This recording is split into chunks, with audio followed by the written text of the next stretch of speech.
there, and welcome back to Knuckles Knowledge. This time we are, well, we're in kind of a tough spot this week. I'm back in a bunker, and as you can see that I'm in the worst possible position in a bunker. I'm on a downhill slope in the back half of a bunker, and what you can't see, and we'll show you here in just a few minutes, is that I have a very large expanse of bunker to carry to a tight pin just on the middle part of this green here. We're on number 7 at Golf Club of Indiana. My name is Rob Knuckles. I'm the director of golf here at Golf Club of Indiana. We're glad to have you back here on Knuckles Knowledge. And when we come back, I'm going to show you how to hit 2 different types of shots. One from a fairly decent raked lie here in the bunker, and the other one from a very bare, hard pan, terrible downhill lie in the backside of this bunker. Stick around, we'll be right back. Knuckles Knowledge.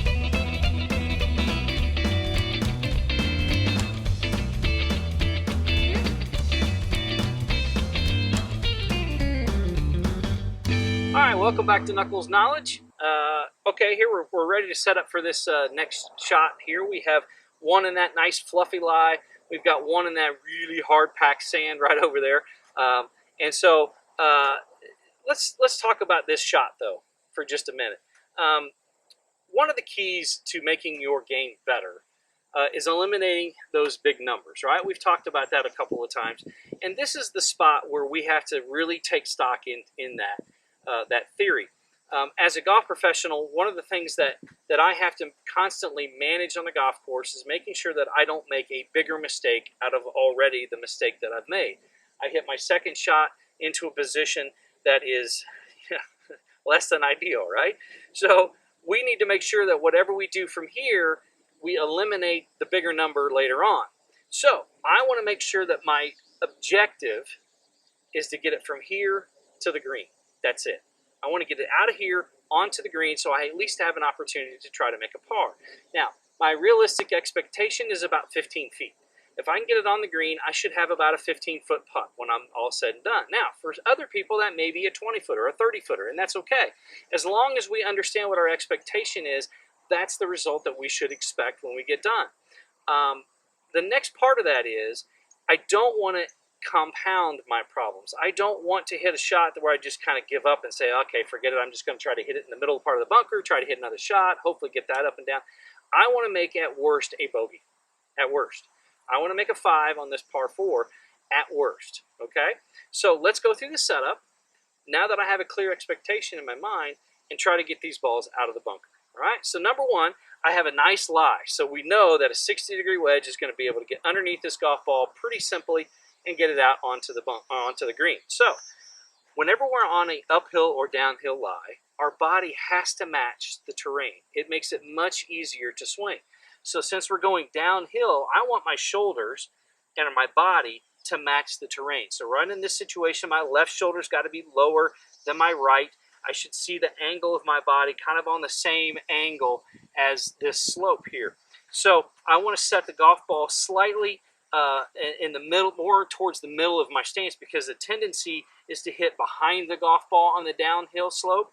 So I want to make sure that I definitely do that because I'm trying to thump the sand and throw the sand just like every other bunker shot that we've talked about before. So I want to make sure I slightly play it middle of my stance. I want to leave my stance fairly square to the target, maybe slightly to the left, maybe just a little bit, not very much, just a little bit. Definitely want to choke down so I have more control over the club head. Then I'm going to make sure my weight is on my left side. So as long as I have my shoulders leaning down, I have my weight more on my left side, now I can easily swing down the slope and catch this golf ball underneath. Now, key here, again, thump the sand, throw the sand. We make sure we get down into the sand, behind the golf ball, and throw the sand out of the bunker. Keeping my expectation in mind, I should enter the sand somewhere in this neighborhood, throw the sand. Oh, notice I didn't say anything about my club face. That's right, on purpose. I'm not going to open my club face. I'm going to leave it dead square. The reason is because I want that leading edge to go into the sand. Why? Well, because I'm not blasting this out. I'm not going to use the bounce here. I do not want the bounce to hit the ground and bounce into the ball. I don't want the bounce to hit the ground at all. In fact, I want it completely eliminated. So all I'm going to present to the sand is the leading edge. That little sharp point, I want it digging. I want it down into the ground.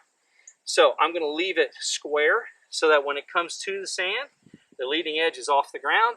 It digs underneath the ball and throws the sand. All right? Should look something like this. All right? Lean the shoulders.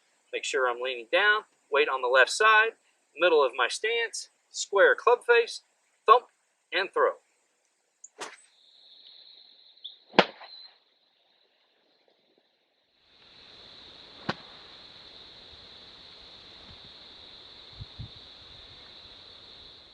Just like that.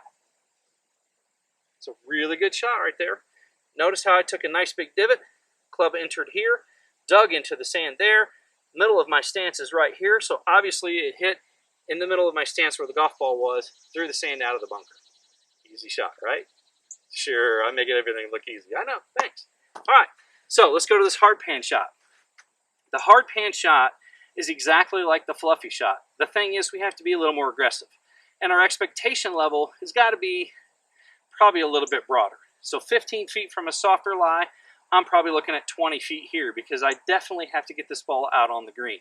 I definitely want to eliminate all the bunker. I do not want to see anything else but a ball on the green, okay?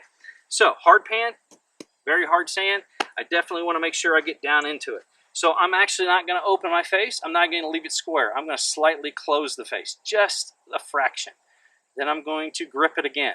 So the club face is closed, and I'm going to re-grip it. I'm going to stay square with my stance. Again, weight on the front because I have to lean with the hill, okay? I'm going to make sure it's slightly back in my stance so that I hit down into behind the golf ball. I'm going to make sure I enter the sand behind it, thump, and throw. Aggressive.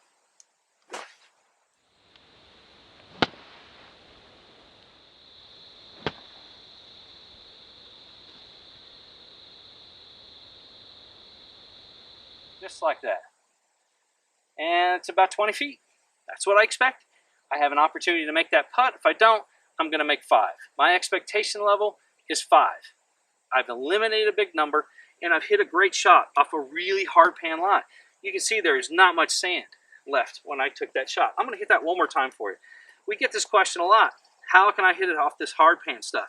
Because we get this late in the afternoon, sometimes really early in the morning, when the maintenance crew hasn't had a chance to do all their job, or late in the day when it's hard packed and the sun has baked it all day. We'll get some of these lies. My maintenance crew does a phenomenal job out here. Early in the day, it's perfect. But today we got a big rainstorm. This is what happens after a rainstorm. So we get these hard packed lies. So here we go again. Slightly club face closed. Lean with the slope. Back of my stance a little bit. Expectation is 20 feet. Thump and throw. Oh, I clicked it. Oh, but I got a lot of spin on that one. Yeah, love it. Down in the sand, took a nice little divot, thump, and through. I got 20 feet. That's all I need. Thanks a lot for listening to Knuckles Knowledge today. I hope you learned something here.